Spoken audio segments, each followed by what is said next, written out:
I'm Joyce Chang. I'm the editor-in-chief of Self Magazine, and I'm thrilled to be here. And I just want to start by saying thank you to the Milken Institute for putting a focus and a spotlight on women and girls this year, for setting this goal of 30% in a year, moving the dial from 10% to 30%, and that feels really amazing to be here. I think there is so much momentum in this moment in time. You know, we see it from Lean In with Sheryl Sandberg, we see it in Hillary running for office, but I think there are also unexpected reality checks.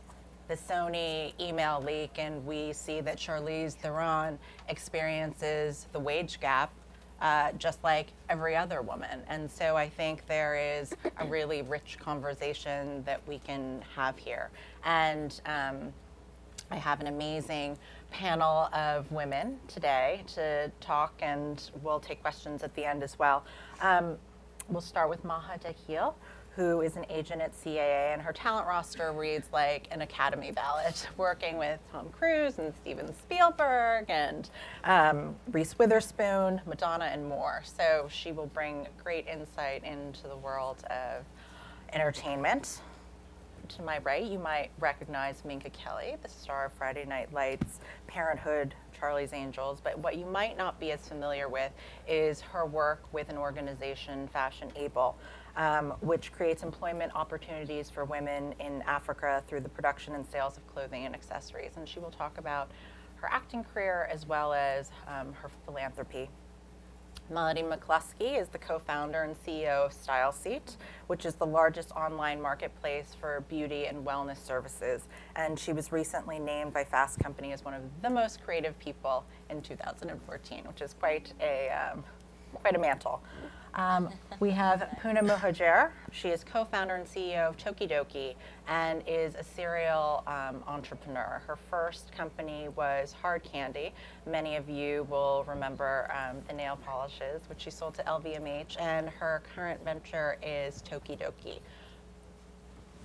And at the end, but not least, Robin Ward, head of new media ventures at United Talent Agency. In her role, she works closely with UTA's portfolio of early-stage companies, helping them with business planning, fundraising, team building, and she identifies new investment and incubation opportunities for UTA. So, star-studded cast. I thought maybe we could just start with a little context from each of our panelists about the status update, a snapshot of where women are in their industry as they see it. Do you want to start, Tina? Sure.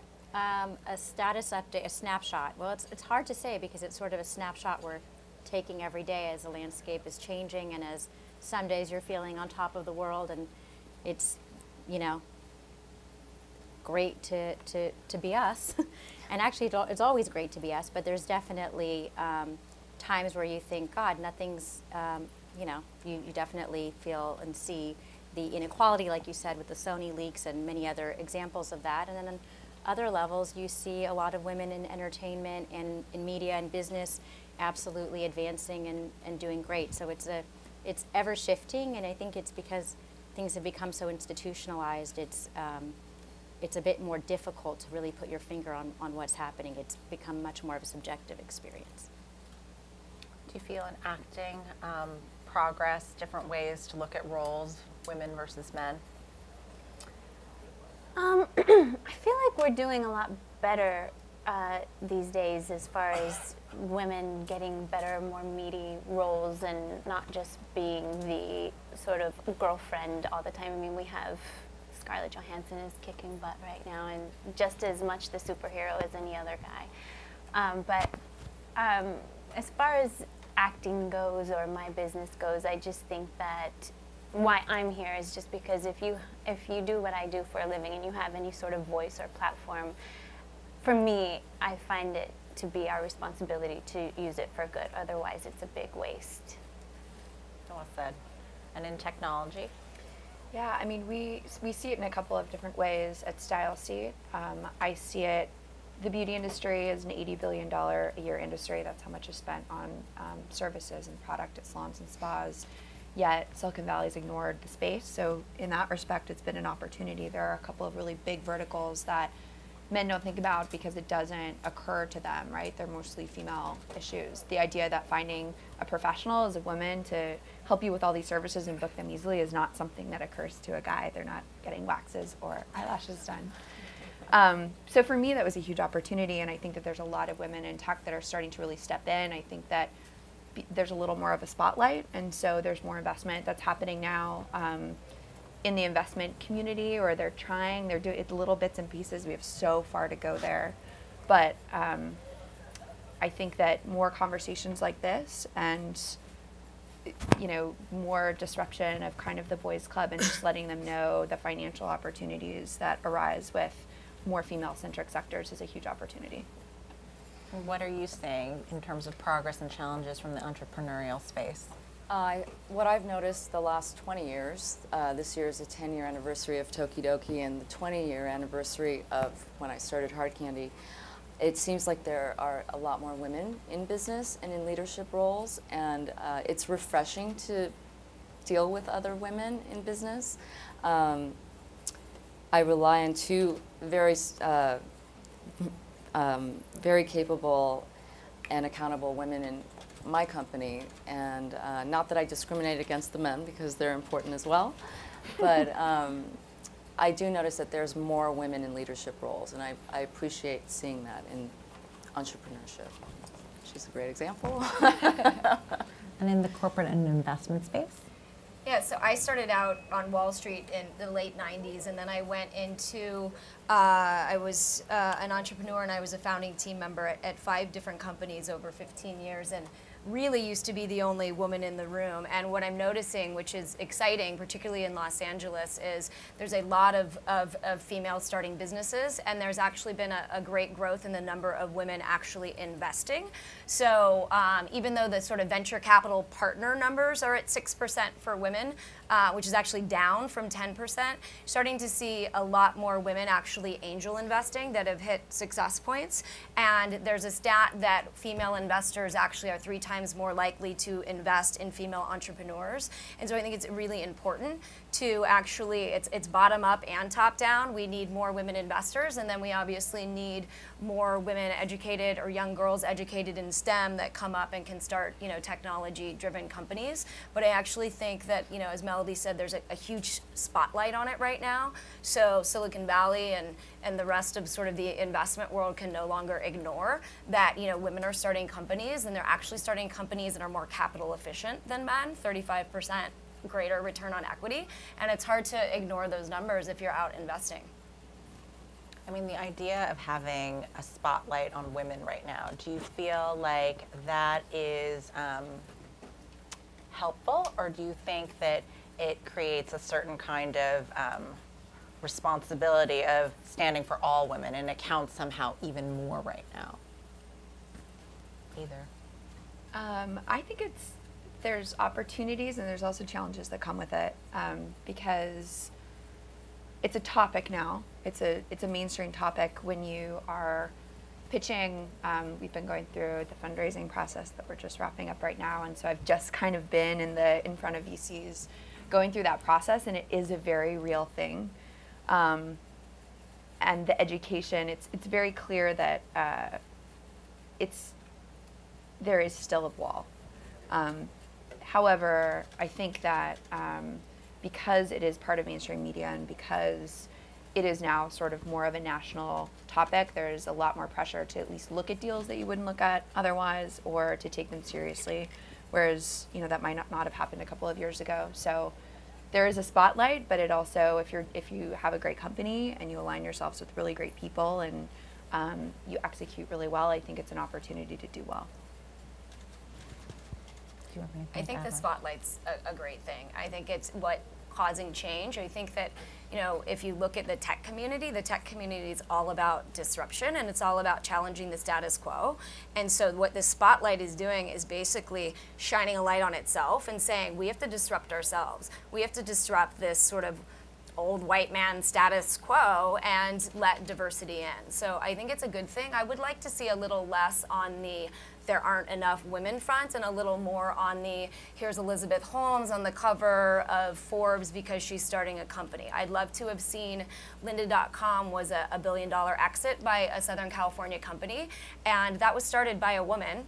Linda, go figure. But you didn't see a lot of information on that. So I would love to see more of this sort of positive spotlight press as opposed to sort of the here's this big problem. That might be more impactful. No, I think there is an issue of representation not only on boards, not only, in terms of diversity, but also in terms of the perception in the public space of women as leaders. I think it moves the conversation in a more positive direction towards the accomplishments of women rather than just figuring out where you can fit them into an organization. But a point that you had made, Minka, about personal responsibility, I think that's something that's on the minds of a lot of women, that while we have this spotlight, we do have a personal responsibility to help women right now achieve equality, get the pay that they deserve, but also for women who are coming up and who don't have all the opportunities that we have. And I know that's something very personal and dear to you. Mm-hmm. Well, I think the most amazing thing is that while men reinvest 30% of their income, women reinvest 90% of their income back into their families and their communities, and that includes healthcare, education, and even personal security. And I think that while working with these women fills a big hole in my heart, which I can share later if we have the time, it also is just a very strategic way of finding a solution to extreme poverty. And I think that it's very much, what we do for other women helps us in the end. And Absolutely. I think women look at success in different ways, that the metric isn't always the corner office or, the paycheck. It is about creating something that has meaning and that can continue to give back in different ways. And I think that that's what's really healthy about having women represented more in all these different sectors. How do women break into these old boys school networks that everyone has sort of experienced in all of their professions? I mean, the agency world is famous for this, this club of guys. How was it for you coming up through the ranks? And what did you have to do to break in? Well, a lesson in breaking in and entering. lesson in breaking, yeah. They don't know I work there yet. Don't tell them. No, it's interesting because I went to UCLA. I grew up here. I came from an immigrant family, and even growing up here, you couldn't feel further from Hollywood. If you have Libyan parents, there's no way you're going to feel any kind of connection to the business. They want you as far away from it as possible. So to me, I was even more intrigued and excited. The one thing my parents instilled in me was a sense of social activism, leaving a dictatorship behind and constantly being reminded that they're only here for your good and for your future, and they, if you swear or curse, they're threatening to take you back home because you never would have done that back there. That's a constant responsibility and an interesting structure to rebel against, but also to absorb. And what I absorbed from it was a great sense of justice and a sense of human rights and equality for genders and for all people, for all races. That's something my parents really instilled in me. And as I was coming up, I was trying to think about how best to express that interest. I had a great sense of purpose, but I didn't necessarily have any skills or talents. So I thought Hollywood would be a great place to get lost and hide amongst other people who are talented until you find your way. And I took several odd jobs and the last thing on my mind, honest to God, was being an agent because of what you said. At that time, it was the Mike Ovitz era. It was the 90s, and all you saw were monolithic white men in Armani suits, and I couldn't possibly imagine myself being amongst them. I couldn't imagine us getting along in any fashion. And the thing about the company I work for, CAA, that actually really did break down a lot of my preconceptions about what being an agent is and what's welcomed. And if you look around at our company, it's an extremely, extremely diverse community with diversity on the mind. Of course, everything can improve, but there's a consciousness there to do that. And so when I was interviewed there, I was an agent at another agency. I figured, I never really unpacked my boxes. I figured it would be a year and I'd be out. I'd treat it like graduate school. And I was really surprised, pleasantly surprised. 11 years later, I'm still at CAA. As restless as I usually am, I'm still at CAA. And I found that it's a great think tank, it's a great institution to actually play out all these ideas. And in terms of gender pay, for example, something that's come to mind that a few of us are working on is, as agents, we're exposed to, we're knowledgeable of people's salaries. And so we can actually influence the conversation in a different way rather than looking at things on an individual basis. We can have a different kind of conversation with studios and decision makers and our clients to raise their consciousness. And that's something I've personally experimented with, and it's been a little bit untraditional and unconventional, but bringing that into the conversation has been really rewarding. And that's a way where we can affect change, and it's something that brings me back to my sense of purpose and makes me feel like I'm in the right place. Time well spent. So far. Do you feel, Robin and Poona, that there is at all, as we imagine as women ourselves leading companies, running businesses, do you ever feel like there's any talent drain on the corporate world because women are really sort of writing their own scripts and deciding to take the plunge and spin off into their own entrepreneurial worlds? Do you ever feel like that is an increasingly familiar path for women versus, hacking away at the corporate structure? And I put it to both of you. Go ahead. I've never really thought about that. I'm not quite sure how to answer that, honestly. Yeah, I've never been in a corporate structure. I knew I was gonna, when you were saying breaking free, I wanted to be an entrepreneur, and I started my first company when I was 8. I specifically went to USC because I wanted to be an entrepreneur. The only reason why I went to Wall Street was that back in my day, you didn't just graduate, get $50,000 and start an app. So you had to be sort of a lawyer, a consultant, or a banker. But the real honest answer for me is, I broke through by working twice as hard at 77% of the pay. So the reason why I work very hard to sort of give back and help women that are entrepreneurs and get more women to invest is I don't want my 4 nieces or potentially the daughter that I have to go through that same thing. So that's how I broke through, and I think that's how a lot of women break through, is working harder and working for less. I can talk about breaking through. I had to change it. I didn't know what to do with that question. That was good. I actually, when I was growing up, I was painfully shy, and I went to an all-girls school until I was in 6th grade, and my mother purposely took me out and put me into a co-ed school because she said to me, you need to learn how to compete with men. I want you to be comfortable in competing with men in the classroom. And then I ended up, and I was still kind of shy, and it was a good experience to be able to be in a co-ed school and in that environment with both girls and boys. And then when I went to law school, I was still kind of shy, but law school kind of beats that out of you.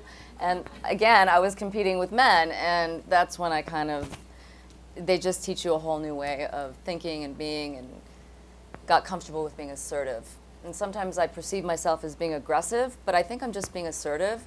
But because I'm a female and the traditional female roles, I come from a Middle Eastern background, it's hard for me sometimes because I think I'm just being assertive actually, but sometimes I feel like I'm coming off as being too aggressive.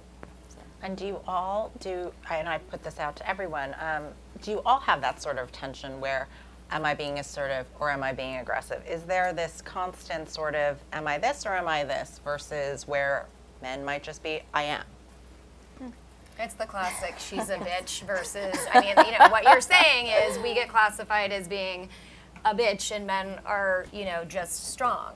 I actually had a very sort of well-known VC tell one of the CEOs that I was working with that I was too much like a bulldog, and that CEO and I both decided that that same VC would have actually seen that as a positive if I were a man, right? So that type of thing is a constant dynamic that I think, you know, we're working against and hopefully can overcome. And how do you address that, you know, when that's, you know... Just go around them. Like, I've experienced this a lot. My board is particularly supportive of me, which I really appreciate, and I have personal relationships with them as well. I think that's really important. And my team, I'm pretty aggressive with them. I'm very, very aggressive because I know where we want to be and where we're not. And every day, I'm the least patient person ever.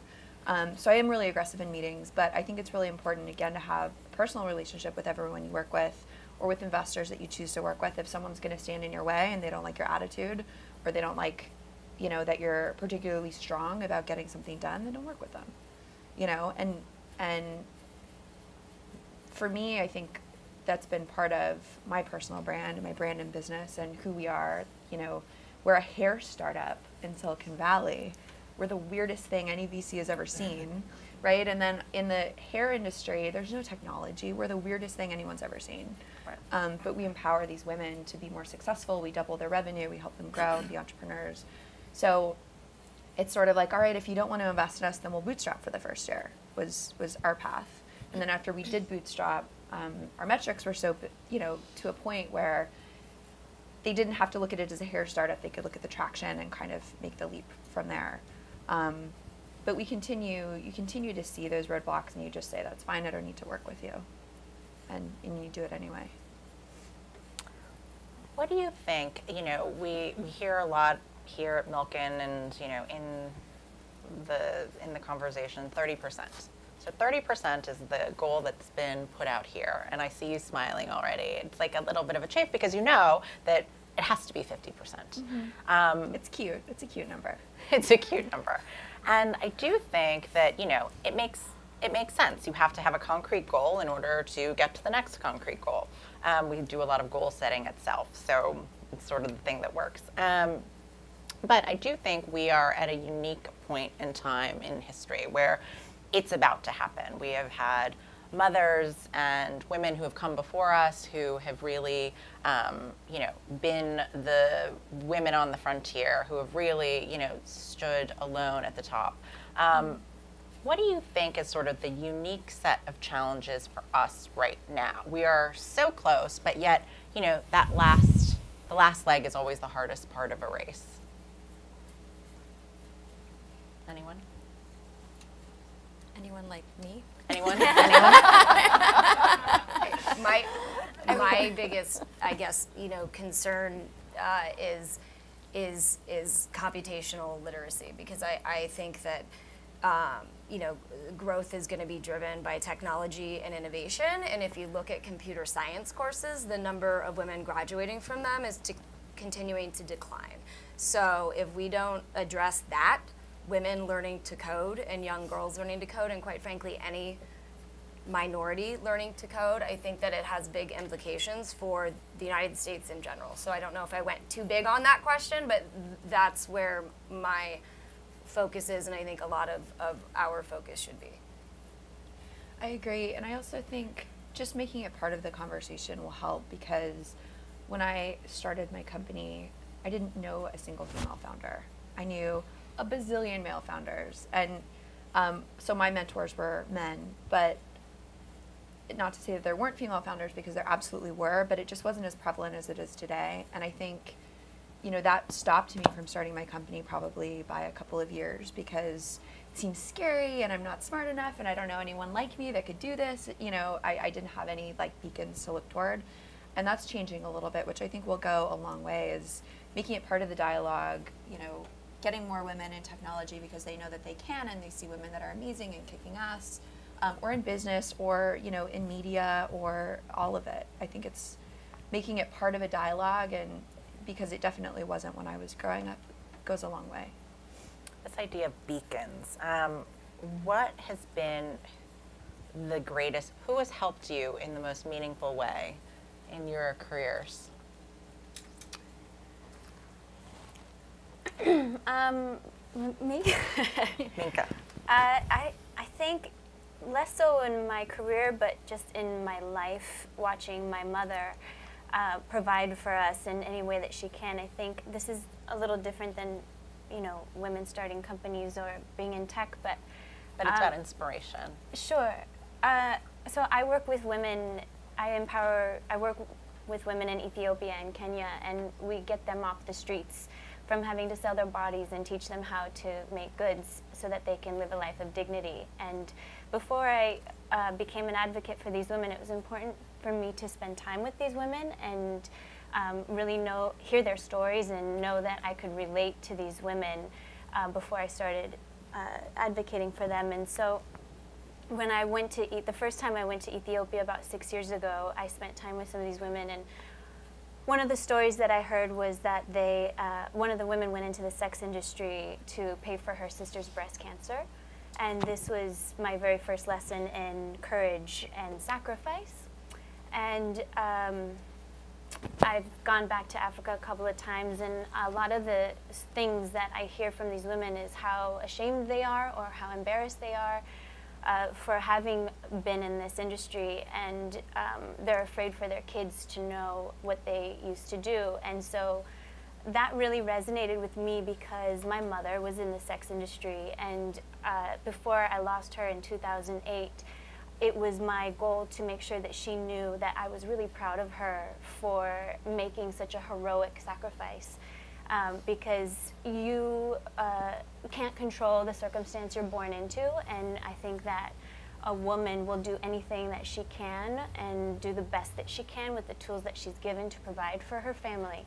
And no one reached out to her and helped her and taught her how to make taught her how to make things. So she did the best she could, and while she was really ashamed of what she did, she made a really great person, and I'm really proud of who I am, and I may have learned from a lot of her mistakes, but albeit not the most conventional, she did a lot of right. And so the way that I honor her is just by working with these women and making sure that they know that they are heroes, and even more so because they have taken this opportunity with the organization that I work with to change their lives and to live a life of dignity. And we don't make them. These women actually want to change their lives, and to empower a woman to see the difference. And like no one wants a handout. Women want to work, and sometimes we need a little bit of help. And to see the amount of love and gratitude that a woman has when she goes from being so ashamed of herself to making a beautiful scarf because she knows that she's worthy now all of a sudden of love and of a life of dignity. And so that's and then what I said earlier, which probably was out of context, about how much a woman reinvests in her family. It's not just about that one woman, it's about a whole community, and her kids are going to grow up to be our future, and they're going to save the world.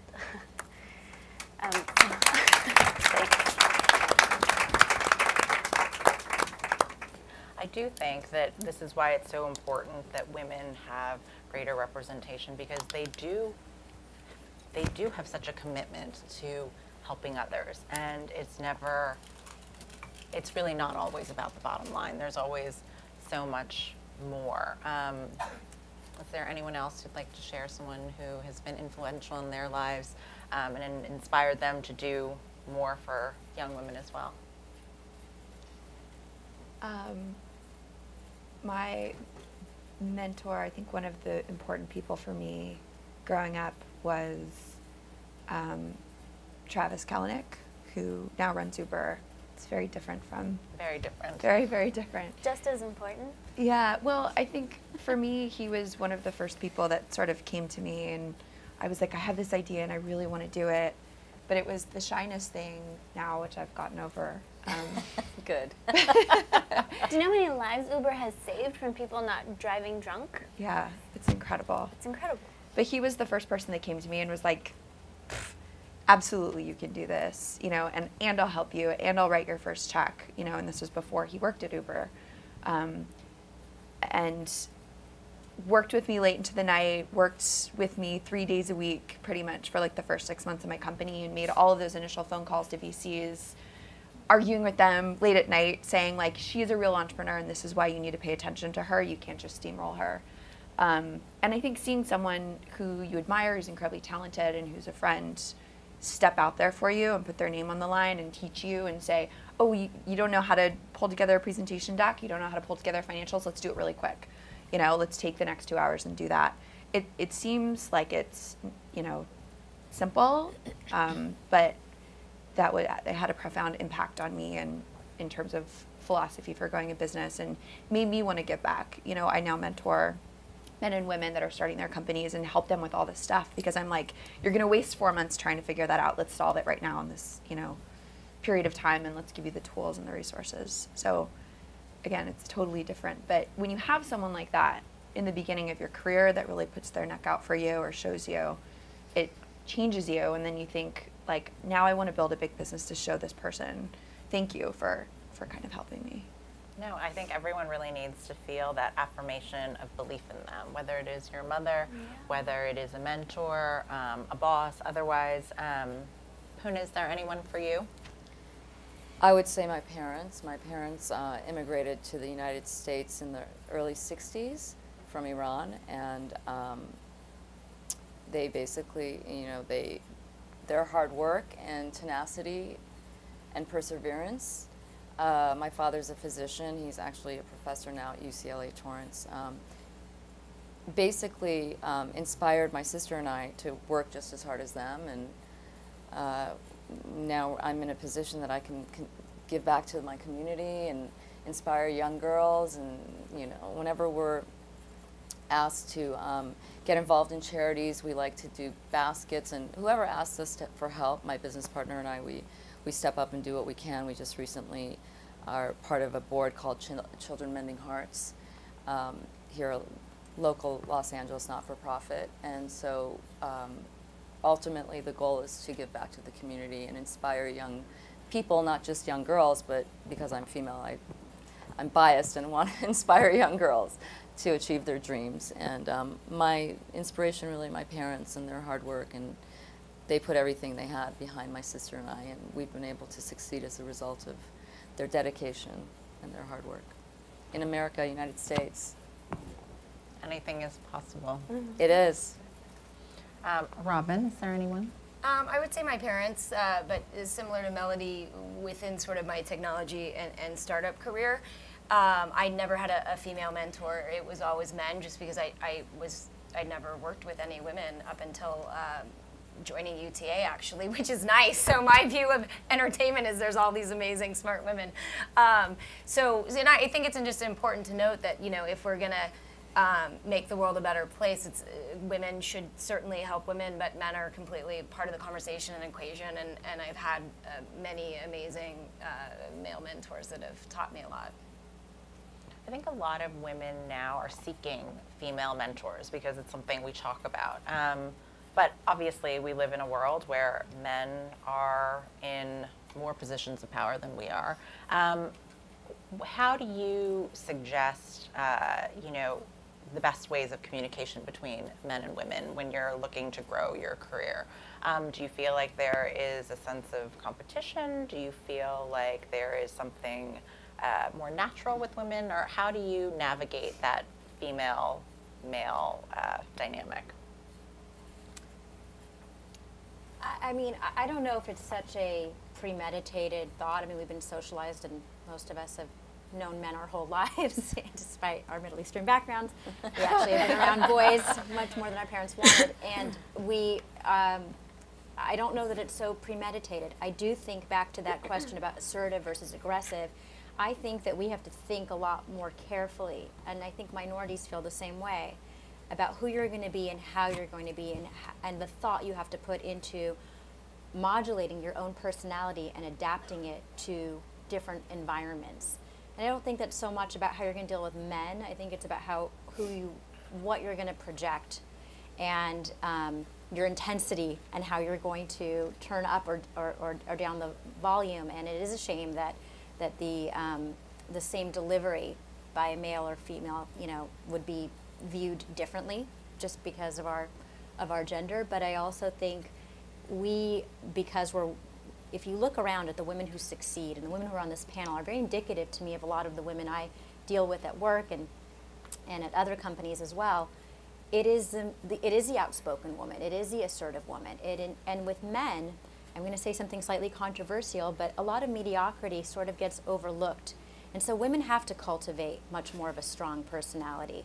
You can't just get by because another guy is going to let you float. You have to stand out in some way or another, and quite quickly. And I think a lot of the women I've seen leave the entertainment industry as coming up from being an assistant on haven't figured those skills out, where maybe a male counterpart, exactly same skill level, intelligence, all that, would still be around. So I think there's a strange inequality in that sector. I think you have to be a pretty high-functioning woman to make it. I think and I don't know if anyone what else you're that saying, resonates with anyone. I 110% agree with, and there's a great article that hopefully most people have read called The Confidence Gap that was in The Atlantic, and there's a book called The Confidence Code, and it's really important because it's basically saying that, you know, success isn't just about competence, it's about confidence. And where women sort of fall behind is we will work twice as hard and we have our head down and we're sort of waiting because we're going to get the promotion or we're going to get a salary or a raise. And men are confident and they're asking. And that's a big difference, and it takes an adjustment. It's a really great book, particularly for young women to read, because I think that, you know, hopefully you don't have to be, you know, I think that there's a lot of women now, you know, and there's some stats on a lot of women that are in leadership roles, have played sports, and, you know, I would hope that women could be authentic and you can be just as feminine or maybe more tomboyish or assertive and still be able to lead. But I think that understanding some of those skills and the nuances about, you know, when you do need to speak up, or what confidence, you know, the difference between sort of a man asking and a female asking. When you were asking about mentorship, I have this all the time. Women come up to me and they're sort of timid and they're tentative, and, you know, they don't want to, they know I'm really busy, but it would be great to take a, you know, a coffee meeting. Men come up to me, hey, you should meet with me, I'm really smart and here's why. And like, that's a difference, you know? And you don't need to be overly confident, but like, that is a difference I see all the time. And I'll take the meeting with you, but like, tell me why I should meet with you and be really confident about it, don't be timid. 100% Right? agree with that. So many women come up to, and it'd be so nice and really, and it's just kind of shuffling your feet, and I'm like, I gotta go, you know, there's, that's really rude, and I actually take a lot of meetings with these women. I love them. That's like the first thing that I say. I'm like, don't ever do that again. But it's absolutely true, and even like I mentor for the Teal 20 Under 20, which is like a program that helps, they pay kids not to go to school and to instead become entrepreneurs, that are super talented and interesting and just doing crazy stuff.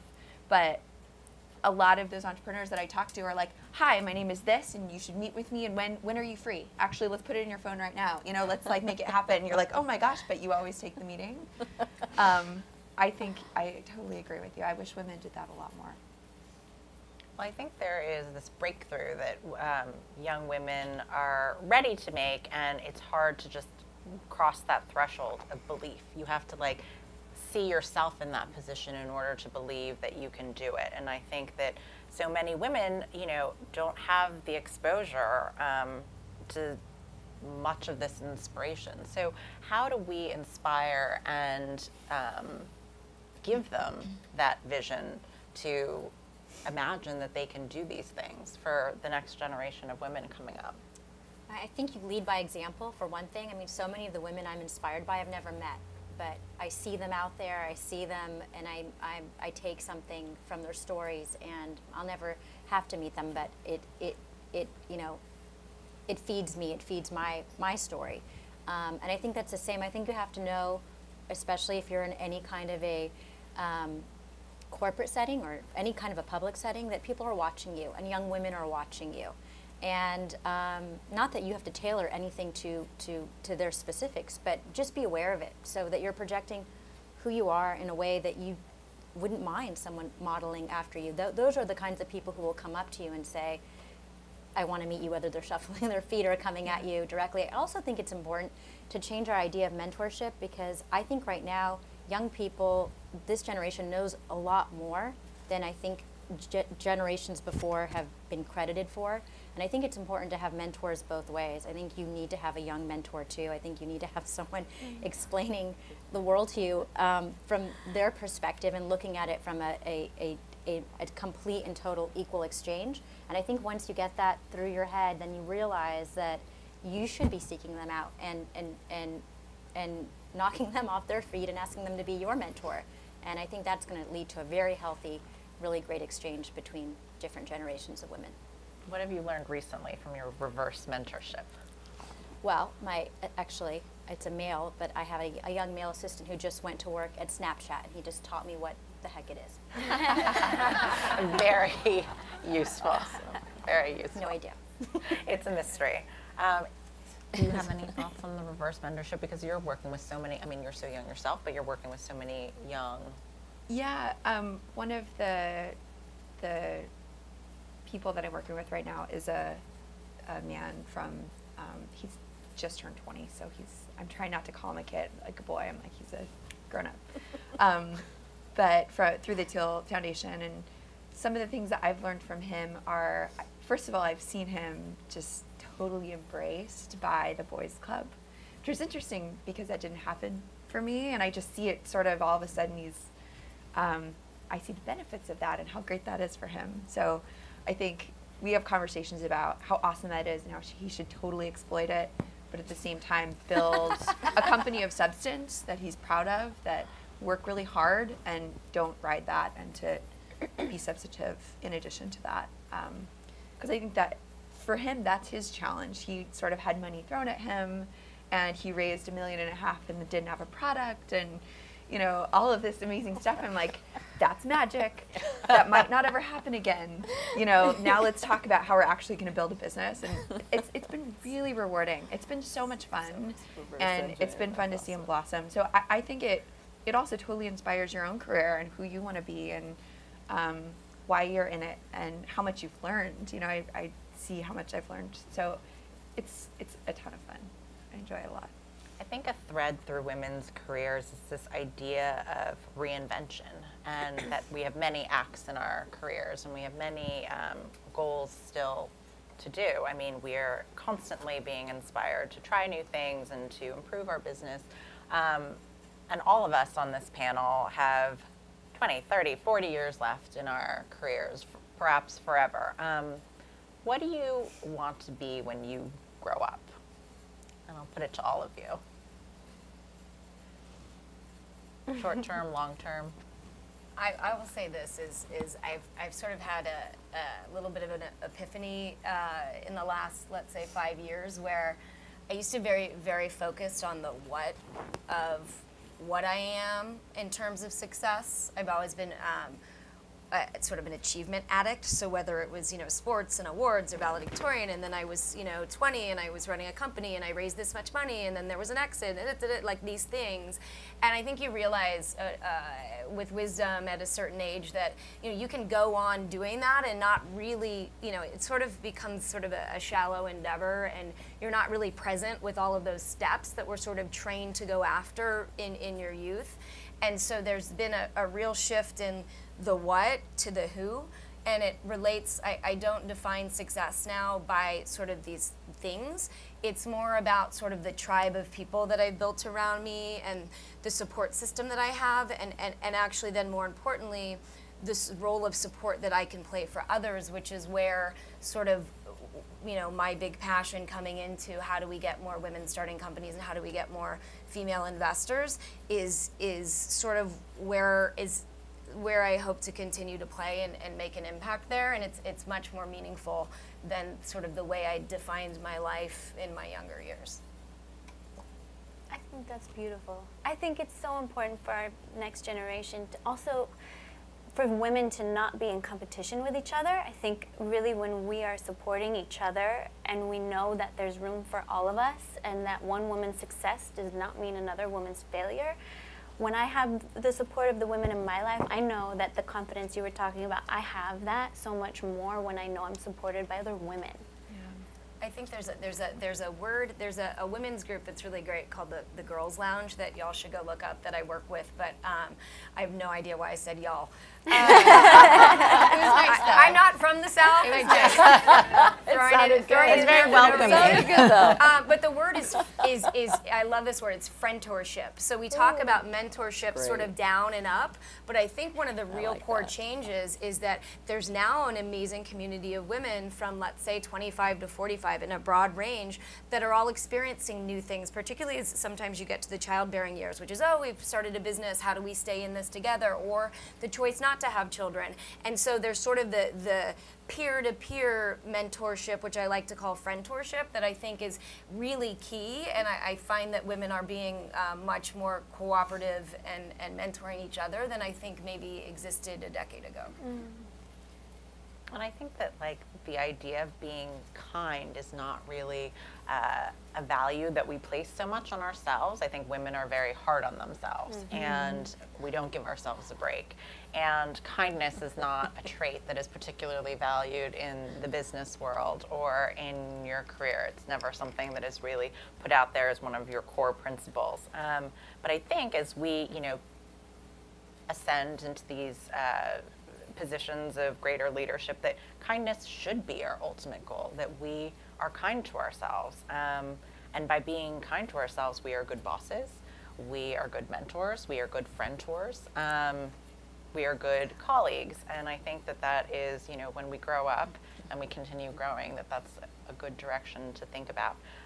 But I want to give everyone, I'm sure many people have questions for all these amazing women sitting here, so I want to open it up for questions. Here in the front, in the violet. It's interesting to listen to all of you, being someone who grew up in my early career working in the 70s, that a lot of the dialogue and the conversation is the same. I went to a panel earlier today where it was noted that actually there is less gender equality in millennials than one actually thinks.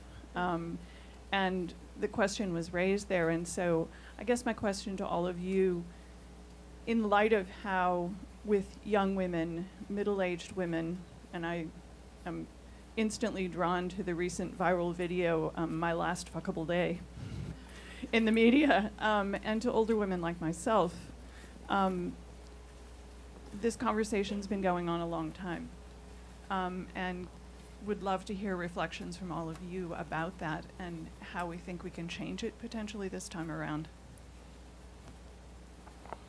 I think that, I think about my mother, who is a surgeon, and she came to medical school, 2 suitcases, didn't speak English, and, the world of surgery is, the ultimate boys club. And the way, she would tell me to be successful was always sort of like, you have to make it, don't ever seem like a woman. You have to make it so that they don't see that you are a woman. And that was sort of, I remember her having a pink suit, and I was always like, why don't you wear this pink suit? It looks so amazing. And she's like, because it would draw too much attention to being a woman. And I think that, as this conversation has evolved, I think that I try very hard in my readership when I look at the millennials that read South. What they want to do is be their most themselves.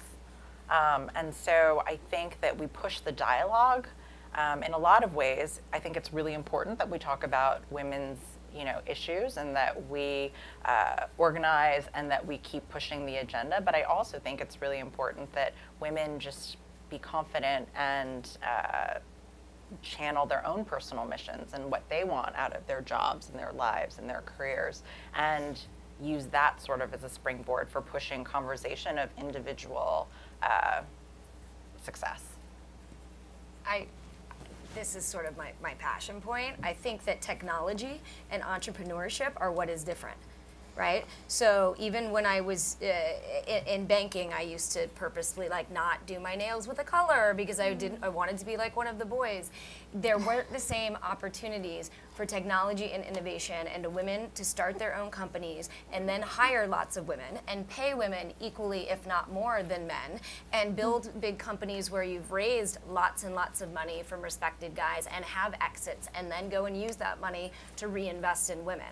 And so I feel like the difference is the state of technology and the ability for women to become entrepreneurs, which is why I think that cycle is so important. And I do see that slowly changing, but I think that it can be accelerated and really actually cause a greater improvement than what you've seen from the 70s to today, because yes, it's been slow, but I believe that technology and entrepreneurship are the way to change. Yeah, there's a quote that I'm going to mess up, and I don't remember who said it, so sorry. But it's like, if you want to break through the glass ceiling, build your own house. Yep. And I love that. It speaks exactly to that. And I do think that technology is a unique environment where there's unprecedented opportunity that we're not there yet, we're not able to capitalize on yet, but I think conditions have changed in a transformative way. And so I do think that there's a unique opportunity now to make more progress more quickly. One thing on millennials, and I'm hoping to be mistaken for one, so I'm not trying to offend them, but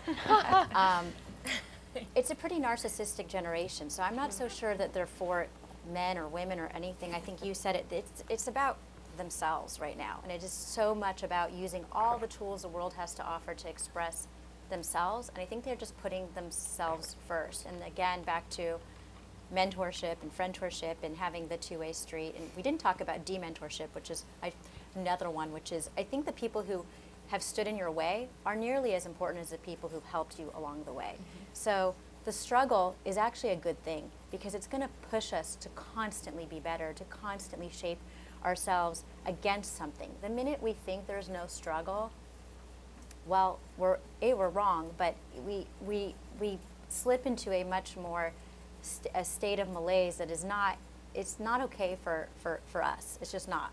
So I think struggle is actually a good thing. I do hope that there have been a lot of improvements, but you're not the first woman to tell me that the conversation we're having is probably could be, you know, a conversation that's taking place at the 1974 Milken Conference. But I do believe exactly what you guys are saying, which is entrepreneurship, STEM, technology, all those things that hopefully are much more available to women will help close the gap, or at least, you know, improve upon statistics. Any other questions? You've been an entrepreneur and now you're in a corporate environment. Can you speak to that challenge and how you operate within that environment? Sure. So it's ironic that you said that because I had earlier said I've never been in a corporate environment, and I think it speaks to the fact that I don't actually look at my job at UTA, which is a talent agency for those that don't know, as corporate. You know, I think it's 400 people. The largest company that we grew was like 70, so certainly it was bigger, but it's very entrepreneurial company. You know, whether it's opening up a new venture arm or opening up a brand studio, I think it's a really entrepreneurial company that allowed me not to sort of see that. But, you know, at the end of the day, I'll tell you honestly, I used to build a career working on cardboard tables in a room with like 8 developers, and now I have like a kind of fancy office with a couch and a flat screen TV, so I like that part of it. But I didn't really feel it so heavily in the switch that I made, and I think that might just be the culture at the company I chose to go to, which is to say that culture is everything in startups, and UTA has a very strong culture. And so if they didn't have that same cultural component, I probably would have really felt like I was missing sort of the entrepreneurial drive that I was used to. But you know, it wasn't completely seamless. It was very new and different, but it was pretty easy. Not just because of the couch and the flat screen TV. One last question in the back. This is for Melody. There's a mic. So this is for Melody.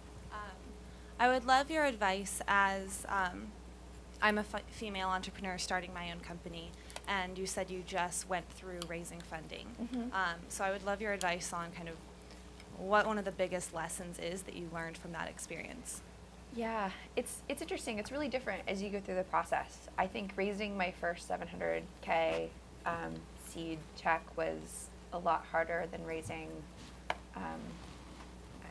our last round was 10 million. This round will be bigger. So that's really interesting. It's an interesting dynamic. In the beginning, you're pitching your dreams and how you think the world should be and why you're the best person in the world to actually make that happen. And later, you're just saying, here's the numbers, here's the business, here's the opportunity. So it's a different process. I would say get a mentor or two that has been through the process and has raised 100 million or more through one or a couple of companies, and ideally recently in the past 5 years, because there's ways to present yourself, there's ways to pitch investors, there's introductions that should be made, positioning of your company, the technical things that someone who's been through it recently and done it a bunch of times, that they can help you with. That's what Travis helped me with. He was like, I'd write an email and he'd say, that is the worst email I've ever read. Like, this is horrible. This is exactly how you write it. Like, and he would just dictate and just help you learn like those rules that you just don't know unless you've been through the process. So I'd say find that person and work with them very closely, several hours a week through that fundraising process, and give them equity, like give them what you need to get to that next point, because overwhelmingly you'll learn so many lessons in that process that will just help you in the rest of your business anyway.